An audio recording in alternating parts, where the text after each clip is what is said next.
આજે 9 જૂન ભગવાન બિરસા મુંડાનો નિર્વાણ દિન પુણ્યતિથિ છે। ચાલો આપણે સૌ બિરસા મુંડાના જીવન અને કાર્ય વિશે જાણીએ, જેમાંથી દેશના ઓબીસી એસસી એસટી સમાજના લોકો પ્રેરણા લઈ શકે।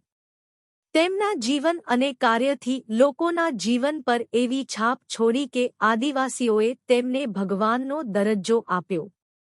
બિરસા મુંડાએ પણ એક દિવસ જાહેરાત કરી હતી કે તેઓ પૃથ્વીના પિતા એટલે કે ધરતી આબા છે। ચાલો તેમના જીવન વિશે વિગતવાર જાણીએ। ધરતી આબા બિરસા મુંડાનો ઉદય 1857ના 2 દાયકામાં બાદ થયો હતો। બિરસા મુંડાનો જન્મ 15 નવેમ્બર 1875ના રોજ ખૂંટીના ઉલિહાતુમાં થયો હતો। બિરસાનું પ્રારંભિક શિક્ષણ ચાઈબાસાની જર્મન મિશન સ્કૂલમાં થયું હતું। તેમના અભ્યાસ દરમિયાન જ બિરસાનું ક્રાંતિકારી વલણ સ્પષ્ટ થયું હતું। બીજી તરફ સરદાર આંદોલન ચાલી રહ્યું હતું જે સરકાર અને મિશનરીઓ વિરુદ્ધ હતી। સરદારોના કહેવા પર જ બિરસા મુંડાને મિશન સ્કૂલમાંથી હટાવવામાં આવ્યા હતા। 1890માં બિરસા અને તેમના પરિવારે ચાઈબાસા અને જર્મન ક્રિશ્ચિયન મિશનની તેમની સભ્યપદ પણ છોડી દીધી હતી। બિરસા મુંડાએ જર્મન મિશન ત્યાગ કરીને રોમન કેથોલિક ધર્મ સ્વીકાર્યો હતો। બાદમાં આ ધર્મમાં પણ રસ પડ્યો। 1891માં તેઓ બંદગાવના આનંદ પાડના સંપર્કમાં આવ્યા। આનંદ સ્વાસી જાતિના હતા અને ગૈરમુંડાના જમીનદાર જગમોહન સિંહ માટે લેખક તરીકે કામ કરતા હતા। આનંદ રામાયણ મહાભારતના સારી રીતે જાણકાર હતા। તેઓ પણ આનાથી પ્રભાવિત થયા હતા। બિરસા મુંડાએ તેમનો મોટાભાગનો સમય આનંદ પાંડ અને તેમના ભાઈ સુખનાથ પાંડ સાથે વિતાવ્યો હતો। અહીં સરકારે પોળાહાટને સંરક્ષિત જંગલ જાહેર કર્યું હતું, જેના કારણે આદિવાસીઓમાં ભારે રોષ જોવા મળ્યો હતો અને લોકોએ સરકાર વિરુદ્ધ આંદોલન શરૂ કર્યું હતું। આંદોલનની ગતિ ધીમી હતી અને બિરસા પણ આંદોલનમાં ભાગ લેવા લાગ્યા। આનંદ પાંડ સરદાર ચળવળમાં ભાગ લેવા વિશે સમજાવ્યું પણ બિરસાએ આનંદની વાત સાંભળી નહીં। બાદમાં બિરસા પણ આંદોલનમાં કૂદી પડ્યા। એક દિવસ બિરસાએ જાહેરાત કરી કે તેઓ પૃથ્વી પિતા એટલે કે ધરતી આબા છે। તેમના અનુયાયીઓ પણ આ સ્વરૂપને માનતા હતા। એક દિવસ તેમના માતા ઉપદેશ સાંભળી રહ્યા હતા। માતા તેને બિરસા પુત્ર કહેતા। બિરસાએ કહ્યું, તેઓ ધરતી આબા છે અને હવે તેમને આ રીતે સંબોધવા જોઈએ। 1895માં જ્યારે બ્રિટિશ સરકારે પહેલીવાર બિરસા મુંડાની ધરપકડ કરી ત્યારે મુંડા એક ધાર્મિક નેતા તરીકે સમાજમાં સ્થાપિત થઈ ચૂક્યા હતા।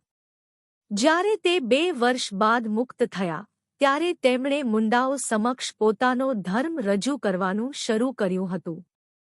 બાદમાં ધાર્મિક સુધારાની આ આંદોલન જમીન સંબંધિત રાજકીય આંદોલનમાં ફેરવાઈ ગઈ।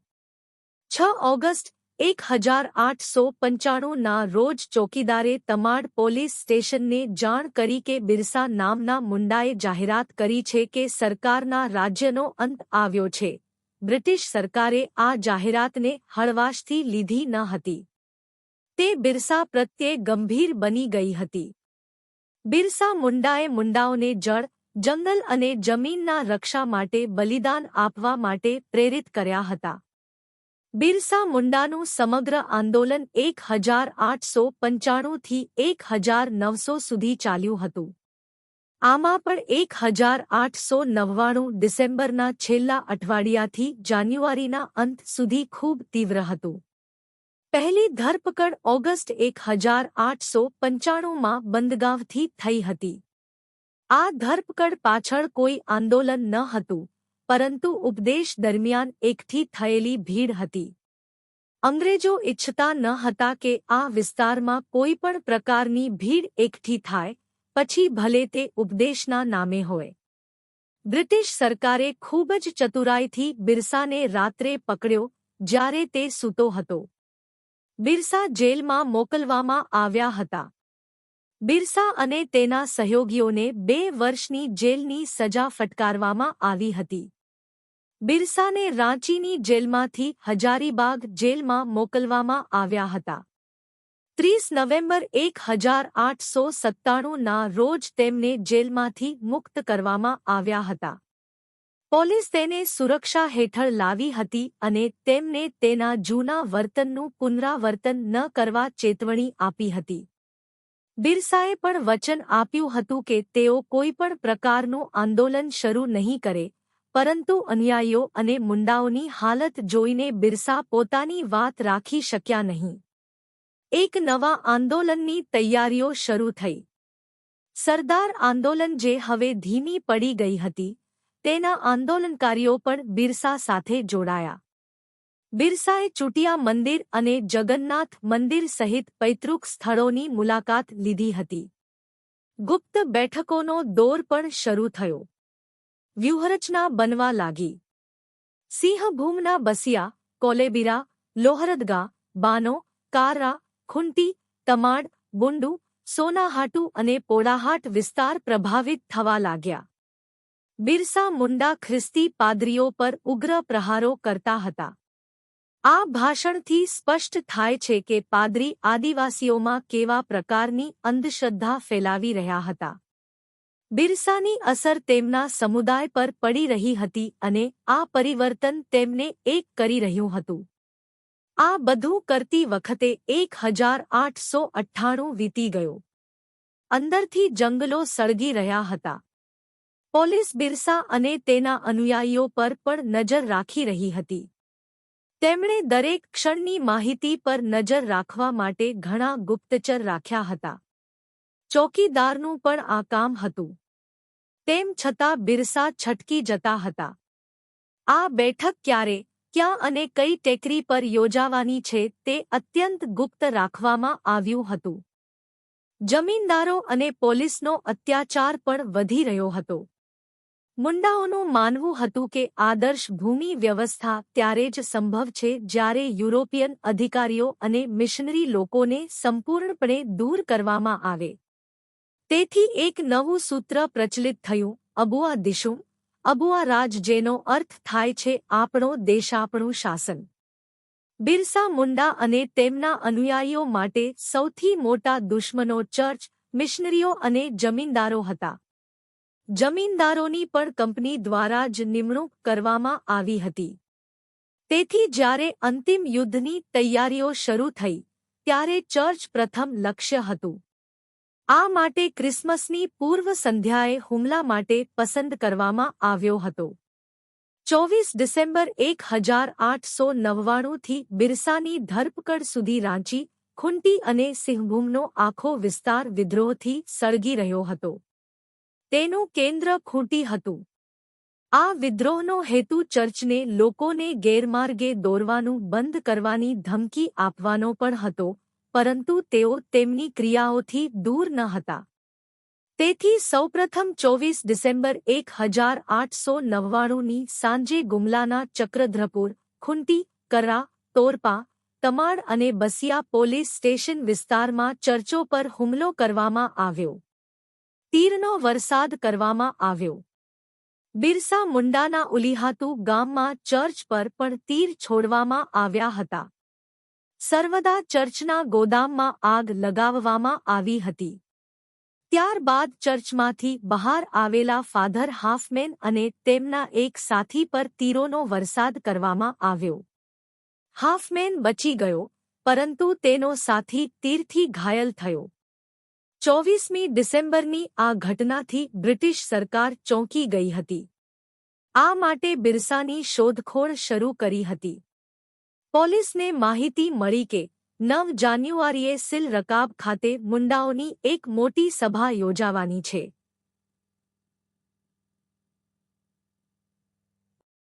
પોલીસ સંપૂર્ણ બળ સાથે અહીં પહોંચી હતી. ટેકરી લગભગ 300 ફૂટ ઊંચી હતી. તેના ઉપર એક બેઠક ચાલી રહી હતી. પોલીસ અને વિદ્રોહીઓ વચ્ચે ભીષણ યુદ્ધ થયું, પરંતુ બિરસા મુંડા અહીં મળ્યા નહીં. તેઓ પહેલેથી જ અહીંથી નીકળીને અયુભાતુ પહોંચી ગયા હતા. જ્યારે પોલીસ પણ અહીં પહોંચી તો તેઓ પોતાનો વેશ બદલીને નીકળી ગયા હતા. બિરસા હાથમાં ન આવતા પોલીસ ગભરાટમાં હતી.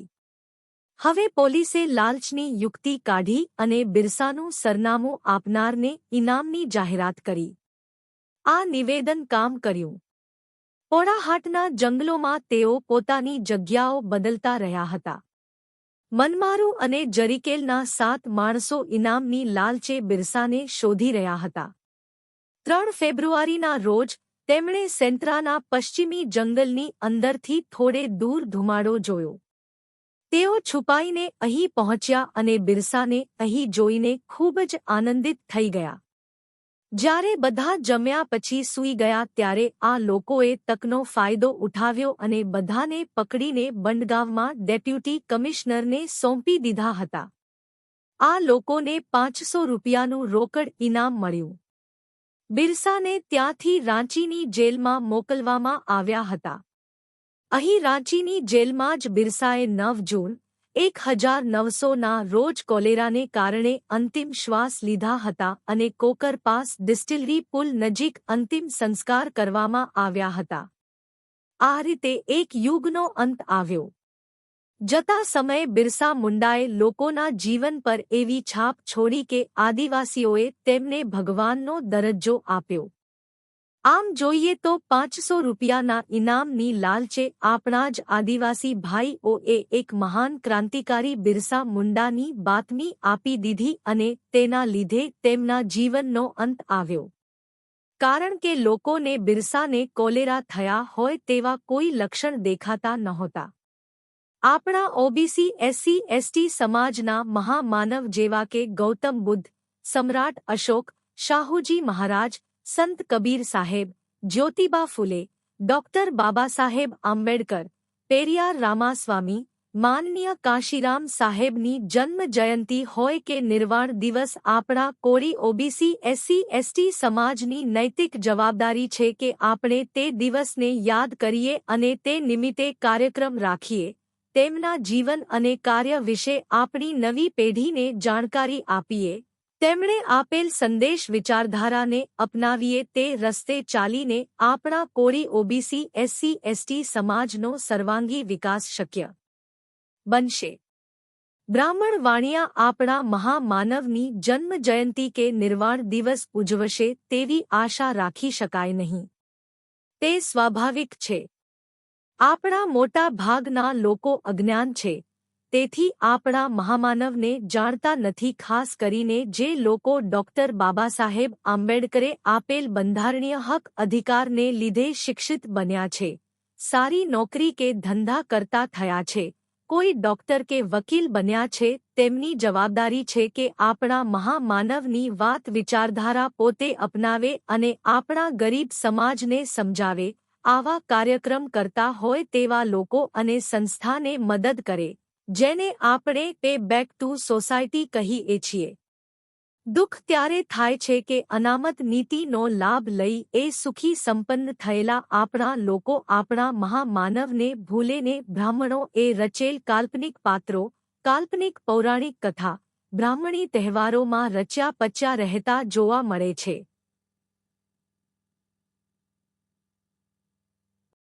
આપણા આદિવાસી સમાજને હિન્દુ બનાવવા બ્રાહ્મણવાદી સંસ્થા અને લોકો ખૂબ પ્રયત્ન કરે છે.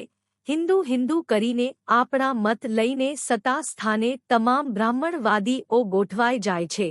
આપણા બંધારણીય હક અધિકાર આપતા નથી. એટલે મનુવાદી બ્રાહ્મણવાદી લોકોથી સાવધાન રહેવું પડશે. જાગ્યા ત્યારથી સવાર સમજીને હવે આપણે તમામ ઓબીસી એસસી એસટી સમાજના ભાઈઓ બહેનો સંકલ્પ લઈએ કે અમે આપણા પૂર્વજ મહામાનવ દ્વારા બતાવેલ માર્ગ ઉપર ચાલશું. ડોક્ટર બાબાસાહેબ આંબેડકરનું સપનું ભારતને બુદ્ધમય બનાવીએ અને આપણે કોળી ઓબીસી એસસી એસટી ખુદ શાસક બનીએ. જય ભીમ. નમો બુદ્ધાય. જય સંવિધાન.